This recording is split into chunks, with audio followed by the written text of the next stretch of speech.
Hay un gran problema cuando se trata la cuestión de autopsias alienígenas. Ciertamente Ray Santilli puso en marcha todo el asunto en 1995. Fue entonces cuando las infames imágenes de autopsias que publicó se mostraron al mundo. Y no solo eso, todavía hay gente que cree que la película de Santilli es real. Pero podría haber algo más con respecto a esta autopsia. Uno de los que iban a bordo del trágico vuelo del transbordador espacial Challenger de enero de 1986 era el astronauta Ellison Onizuka. Él le había contado a su amigo íntimo Chris Coffey que mientras servía en la Fuerza Aérea en la base McClellan en 1973 había visto un pedazo de película en blanco y negro que mostraba cuerpos extraterrestres sobre losas. En el video de hoy entraremos más a fondo en esta casuística. Les doy la bienvenida, yo soy Paul, acompáñenme en un nuevo viaje. Realmente no tenemos mucho más que eso sobre el caso, sin embargo, se dice que hay más autopsias aquí y allá, y que están a la espera de ser descubiertas. Una de las autopsias gira en torno a un tal comandante Charles Ethan Rhee. Lo que no podemos encontrar, sin embargo, es una prueba contundente de que Rhee haya realizado alguna vez dicha autopsia alienígena. O tal vez más de una. Ciertamente hay datos de este tipo presentados en el documento llamado Resumen de la Unidad de Fenómenos Interplanetarios, que se dice que fue filtrado de las bóvedas de alto secreto del gobierno de los Estados Unidos. Sin embargo, nadie ha podido demostrar que la historia de Rhee sea auténtica. Básicamente el documento habla de un suceso de un ovni que impactó en la Tierra en julio de 1947 y también menciona una supuesta autopsia. Una parte del documento dice lo siguiente. En cuanto a los cuerpos recuperados en LZ-2, parece que ninguno de los 5 miembros de la tripulación sobrevivió a la entrada en nuestra atmósfera debido a causas desconocidas. Se ha pedido al Dr. Detlef Bronk que asista en la autopsia de un cadáver bien conservado que realizará el comandante Charles E. Rhee. Por las descripciones que el equipo ha podido conocer y por las fotografías tomadas por los fotógrafos de los servicios de inteligencia, los ocupantes parecen humanos en la mayoría de los aspectos, con algunas diferencias anatómicas en la cabeza, los ojos, las manos y los pies. Tienen una complexión delgada, de 1,5 metros de altura, con un color de piel rosado grisáceo. No tienen pelo en el cuerpo y van vestidos con un traje de vuelo ajustado que parece ser a prueba de fuego. Algunos de los cuerpos parecían haber sido quemados en la cabeza y las manos. Su estatura general recuerda a la de los niños pequeños. Se cree que había géneros masculino y femenino presentes, pero era algo difícil de distinguir. Cabe señalar que las criaturas descritas en el documento son muy parecidas a las que aparecen en la película de Santilli. Hasta que salió a la luz, el 22 de julio de 1947, el nombre del comandante Charles Ethan Rhee era desconocido para la comunidad ufológica. Sin embargo, una investigación diligente ha permitido descubrir una copiosa cantidad de datos intrigantes sobre el hombre y su carrera. Nacido en Montana en 1908, Rhee asistió a la escuela secundaria de Billings y se licenció en medicina con distinción en la Universidad de Minnesota en 1931. También se licenció en patología por la Universidad de Chicago y se incorporó al personal quirúrgico de la Universidad de Minnesota, donde permaneció hasta su jubilación en 1978. Y otra cosa a mencionar nos trae a la investigadora Jenny Randles. Todo comenzó en octubre de 1986, cuando Randles entró en contacto con un hombre que entonces había dejado recientemente su empleo en el ejército británico. Según el hombre, tenía en su poder gran cantidad de material aún clasificado sobre ovnis que había adquirido en circunstancias muy controvertidas. La historia que contaba era tan notable como incendiaria. Aproximadamente un año antes, un individuo estadounidense empleado por el ejército de Estados Unidos y que trabajaba en la base aérea Wright-Patterson en Dayton, Ohio, dio con los archivos informáticos mientras se dedicaba a reparar un sistema concreto de la base.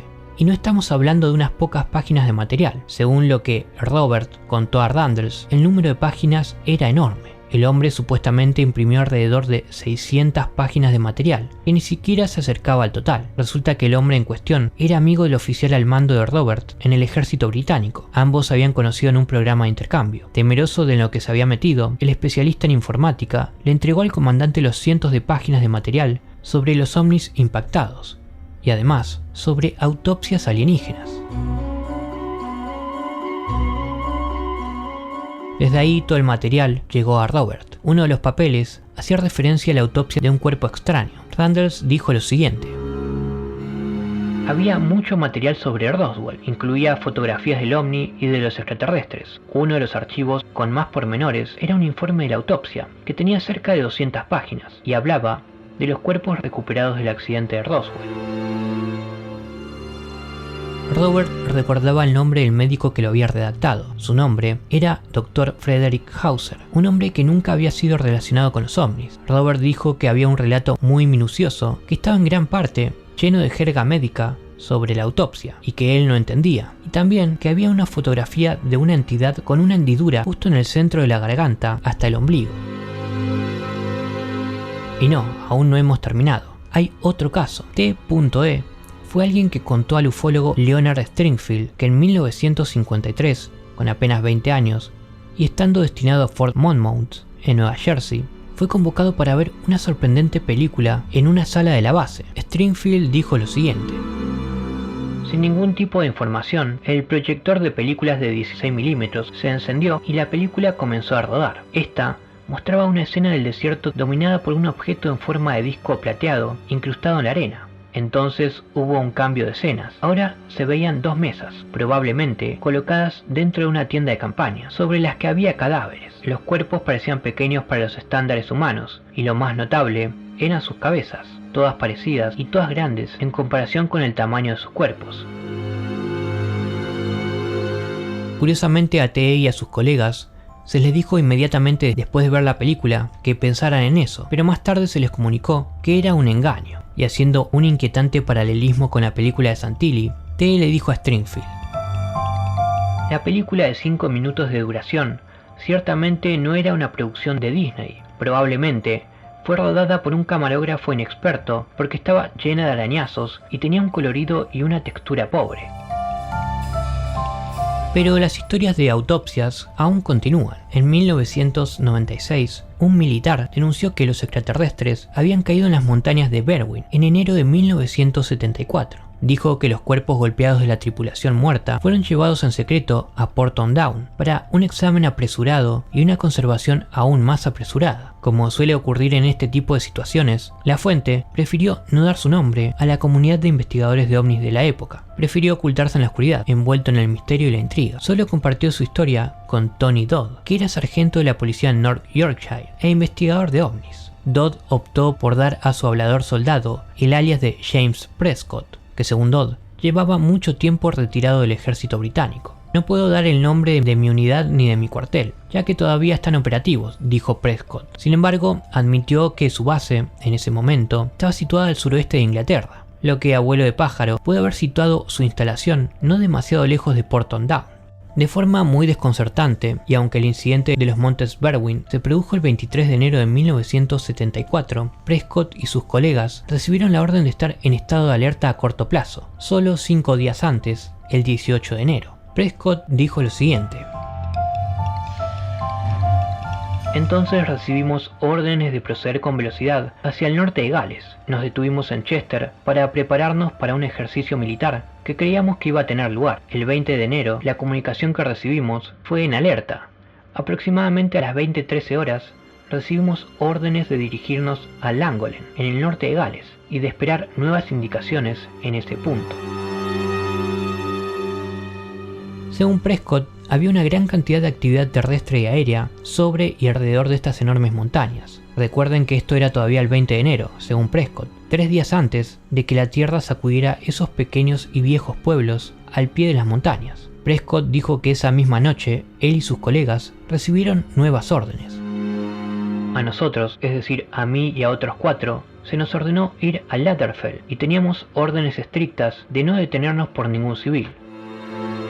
Al llegar a Latterfell, un pequeño pueblo galés, pudieron ver a los soldados corriendo. Los oficiales superiores gritaban órdenes aquí y allí y en todas partes. Los aviones surcaban el cielo, y todo esto sobre un fondo de abrumadora oscuridad. Prescott y sus compañeros recibieron la orden de cargar un par de grandes cajas de madera en la parte trasera de su camión, lo que hicieron en un abrir y cerrar de ojos. Nos pusimos en marcha con nuestra carga y durante el camino nos detuvimos para tomar algo. Inmediatamente se nos acercó un hombre vestido de civil, que mostró una tarjeta de identificación y nos ordenó que siguiéramos avanzando y que no nos detuviéramos hasta llegar a nuestro destino. En ese momento se nos advirtió que no abriéramos las cajas, sino que nos dirigiéramos a Porton Down y las entregáramos ahí. Una vez dentro, las cajas fueron abiertas por el personal de las instalaciones en nuestra presencia. Nos sorprendió ver a 2 criaturas que habían sido colocadas dentro de trajes de descontaminación. Cuando los trajes se abrieron por completo, era evidente que las criaturas no eran de este mundo, y al examinarlas se comprobó que estaban muertas.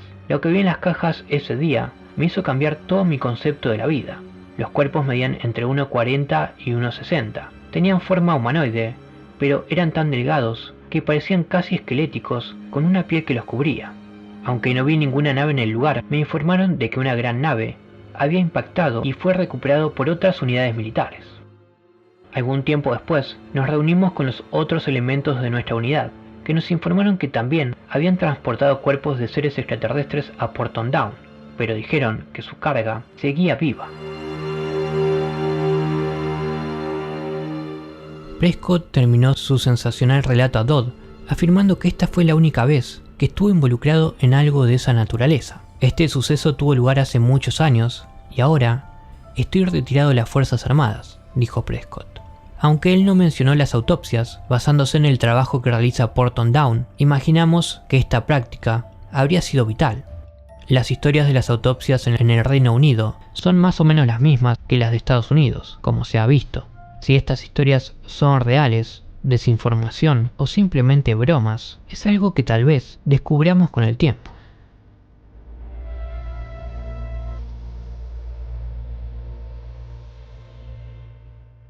Viajantes, espero les haya interesado este video, y si fue así, me ayudan muchísimo compartiendo, dándole like o suscribiéndose. Si quieren apoyarlo un poco más aún, pueden darle clic a unirse y les saldrá un video explicativo de todo el material extra que publicaremos allí y las ventajas de ser miembro de Viaje a lo Desconocido. Hasta el próximo viaje.